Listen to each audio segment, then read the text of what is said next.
For eons, we've wondered, who makes the worst games? Who is the worst game developer? Well, I'm here to definitively prove who the worst game developer is. Follow me as we look through several different game developers and determine who takes that crown.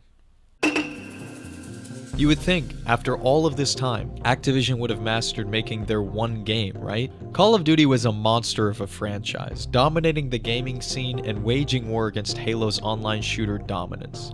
Nowadays, it's still a pretty big game, but there are loads of mediocre releases in recent years, including Call of Duty 21, Call of Duty 20, and Call of Duty 18, as well as several others. They also trashed Destiny's original plot and wrecked the game back in 2014. Then there's the microtransactions and predatory monetization they put into most of their games. And then there's the lawsuits. Yeah, they're not the best. But speaking of Activision, Blizzard was once respected. Hard to believe now, but they dropped some real bangers back in the day. Classic World of Warcraft, Overwatch. Now they cope live on stage. Do you guys not have phones? Yeah, you guys all have phones, right? Anyway, Overwatch's long-awaited sequel was announced, which is more like an update full of reskinned Overwatch 1 maps and McCree getting renamed. But hey, there's a new PvE mode coming out. Oh baby, this is gonna be good. Looking forward to an Overwatch story. I don't know about y'all. Oh, it's delayed. Okay, I can wait a... They canceled the Overwatch 2 part of Overwatch 2. Also, they have several allegations of their own against them. So, fine work, Blizzard. But it can't get much worse, can it? Oh, wait, what? The Minecraft guys? Alright, why not? We'll go for it anyway. Mojang swung for the fences first try, and boy, did it pay off. The Swedish mining game obviously altered the internet forever. Then, Mojang released their highly anticipated next game, the follow-up to the highest-selling game of all time that everybody is raving about to this day. That's right, you guessed it, Scrolls. Service shut down in 2018. Aside from that, they never release Minecraft updates, and when they do, they have no content. Pretty lackluster.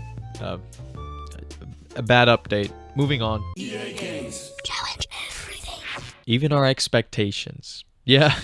EA is so bad that they were rated worst company in America by consumers in 2013. They then coped about it and asked why they beat BP in that category. Well, that's how bad EA is. They destroyed popular franchises, dissolved countless development studios, hosted some of the most bugged and broken launches in history. Ja, but I didn't...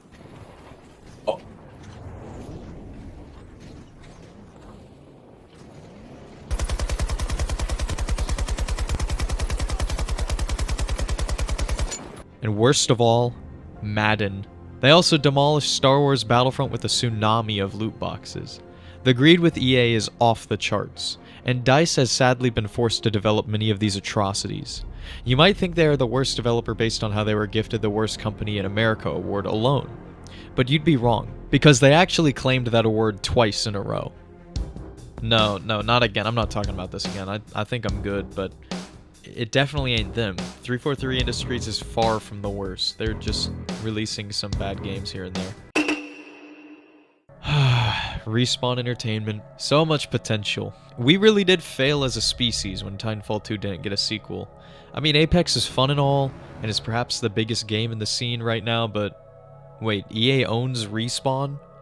Oh no. Damn it, they locked the door. Ubisoft. Man, Ubisoft is so hit or miss with their releases. Like, especially nowadays.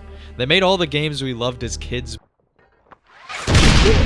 but we've seemed to have forgotten that Ubisoft even exists. And now they are basically the devs who made Rainbow Six Siege and this upcoming game named X Defiant. It's pretty top-notch aside from the horrendous netcode. But they also made Uplay and released a lot of hot garbage in the past decade. I always forget these guys exist. I mean, congrats on flying under the radar and being forgettable, Ubisoft. Although I haven't forgotten about the time they tried to put NFTs and a lot of microtransactions into their games. Bad Ubisoft. Do you play Clash of Clans? Are you talking to me? Yeah, do you play Clash of Clans? Bro, no. What are you, 5? The king of mobile monetization, the grandfather of the most addictive and profitable mobile gaming business strategy, the GEMS model. Yeah, they kind of ruined mobile gaming. Speaking of mobile game developers,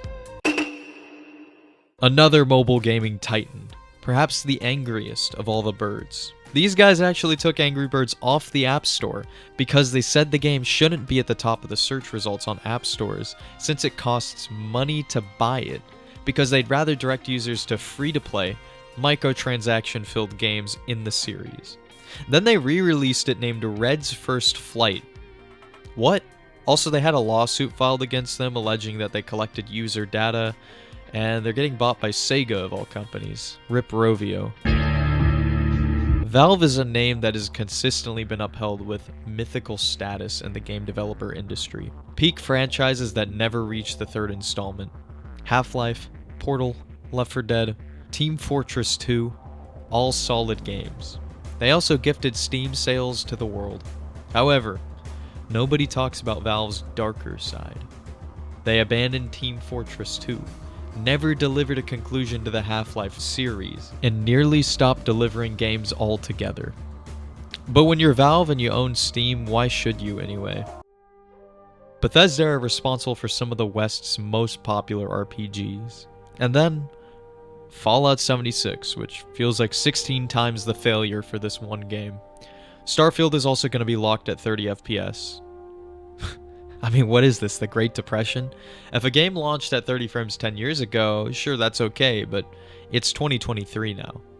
Are they one of the worst developers? I don't really think so. I mean, Fallout 76 was handled pretty poorly, and they didn't really do their customers very well at that, but they haven't really been that bad. Okay, we've listed a lot of game developers. Some are pretty bad, others more mixed, but who is the stinkiest, most garbo game developer of all time? The guys who made Gex and Gex 2. This should give you a little bit of an idea on the level of quality we're talking here.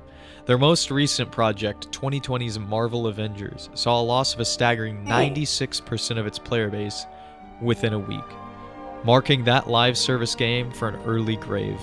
But hey, they made Tomb Raiders, so they can't be the worst, right? Right.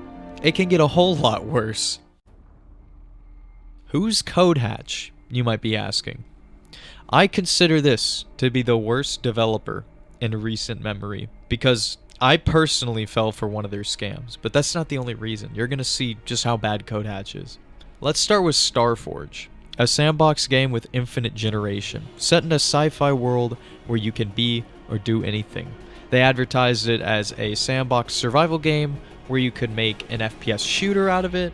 It was kind of like a Gary's mod with infinite generation. It was a beautiful concept, slapped with an early access tag. My naive child mind had yet to experience disappointment, and I bought into that hype. And the game never came to be. The game came out shoddy, broken, unfinished. It's full of stolen Unity assets, awful graphics, and very laughably bad gameplay. Code Hatch was up to some chicanery behind the scenes on this one. You think this is something? You think this is bad? This chicanery? He's done worse. I would understand why you wouldn't think it's a scam at first, maybe just an early access disaster.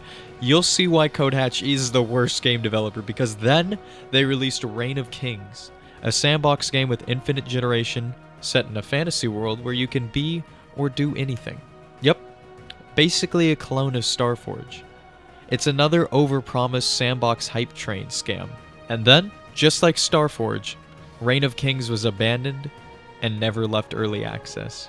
These two games were left to shrivel up in the negative Steam reviews. They have yet to release anything of note since. Code Hatch is so unnotable, they don't even have a Wikipedia page. So shamelessly bad, their website doesn't even use HTTPS. It uses unencrypted, unsecure HTTP. You know, like it's 1999 again. Ladies and gentlemen, Code Hatch is the worst game developer. Do you agree? If you do, it's because I'm right. If you disagree, leave a comment below and let me know. If you enjoyed this video, make sure to like and subscribe. What is your least favorite game developer? Drop whatever you're thinking down in the comments, and I look forward to seeing you all soon. Alright, see ya.